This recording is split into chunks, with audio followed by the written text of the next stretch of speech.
फुसफुसाते जंगल। एक छोटे से शहर के एक कोने में एक घना जंगल था जिसे फुसफुसाते जंगल के नाम से जाना जाता था।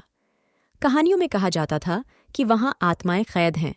उनकी धीमी फुसफुसाहटें पेड़ों के बीच से गुजरती थीं, मुक्ति की गुहार लगाती थीं। बहुत से लोग वहां जाने की हिम्मत नहीं करते थे, लेकिन 4 दोस्तों मार्क, सारा, इथन और लिली की जिज्ञासा ने उन्हें मजबूर कर दिया। एक ठंडी शरद ऋतु की शाम वे एक आग के चारों ओर बैठे भूतिया कहानियां साझा कर रहे थे। मार्क, जो हमेशा नकारात्मक था, ने समूह को जंगल में जाने के लिए चुनौती दी।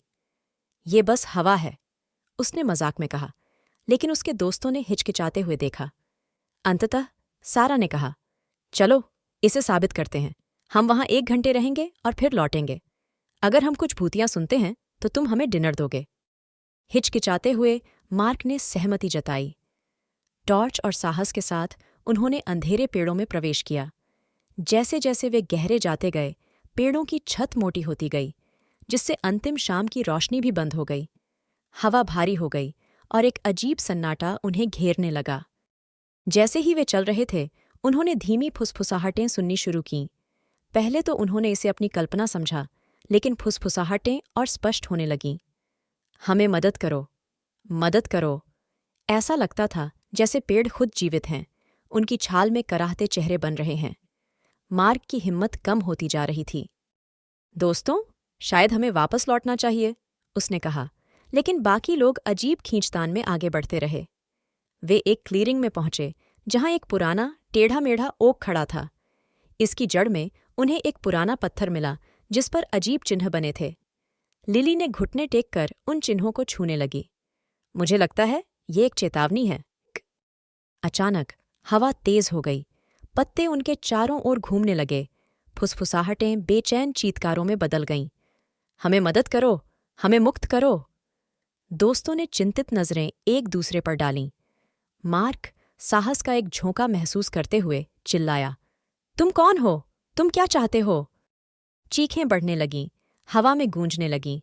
छायाएं क्लीयरिंग के किनारों पर मचलने लगीं। एक ठंडी छाया इथन की बांह पर महसूस हुई। उसने मुड़कर देखा, लेकिन वहां कोई नहीं था। डर ने उनके अंदर घर कर लिया। उन्होंने जड़ें खोदना शुरू किया। मिट्टी उड़ती रही, फुसफुसाहटें और तेज हो गईं, लगभग बेताब हो गईं। अचानक मार्क ने चिल्लाया। उसने एक छोटी, काली, जले हुए दिल के आकार को बाहर निकाला। जैसे ही उसने इसे ऊपर उठाया, फुसफुसाहटें जोरदार हो गईं। हमें मुक्त करो, हमें मुक्त करो। बिना सोचे समझे उसने दिल को अपने हाथों में कुचल दिया। एक चमकदार रोशनी फटी और जमीन हिलने लगी। छायाएं दर्द में चिल्लाईं, फिर चुप हो गईं। महिला का चेहरा बदल गया। उस पर राहत की लहर दौड़ गई, जैसे वह धुंधली हो गई। क्लीयरिंग में केवल एक हल्की चमक छोड़ गई। दोस्त स्टंट खड़े रहे। जंगल का बोझ हल्का हो गया और हवा हल्की महसूस हुई। उन्होंने लौटने का फैसला किया, लेकिन फुसफुसाहटें खत्म नहीं हुईं, उनके मन में गूंजती रहीं। तुमने हमें मुक्त किया, अब हम तुम्हारे साथ हैं। दिन बीतते गए और फुसफुसाहटें कभी खत्म नहीं हुईं।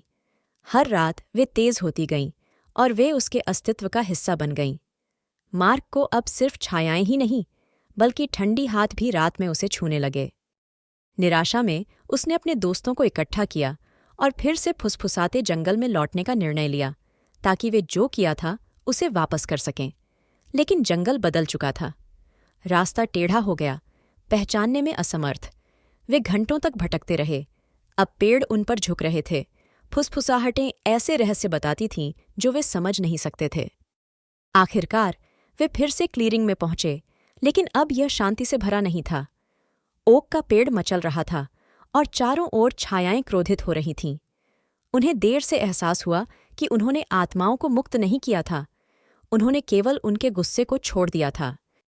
दोस्त भागने के लिए मुड़े, लेकिन जंगल ने उन्हें घेर लिया।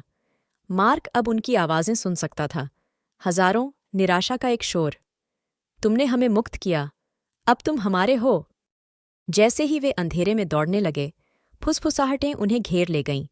उन्हें फिर से जंगल में खींच लिया। एक एक करके वे गायब हो गए। केवल सरसराते पत्ते और अनंत फुसफुसाहटें पीछे रह गईं। जिन लोगों ने कभी फुसफुसाते जंगल की कहानियां सुनी थीं, उन्होंने एक नई किंवदंती सुनाई, 4 दोस्तों की, जिन्होंने आत्माओं को चुनौती दी और हमेशा के लिए खो गए। उनकी फुसफुसाहटें श्रापित लोगों के कोरस में मिल गईं, और जंगल अब और भी भूखा अगली जिज्ञासु आत्माओं की प्रतीक्षा कर रहा था। यह कहानी लगभग 15 मिनट में पढ़ी जा सकती है। अगर आपको कोई बदलाव चाहिए या और कहानियां चाहिए तो बताएं।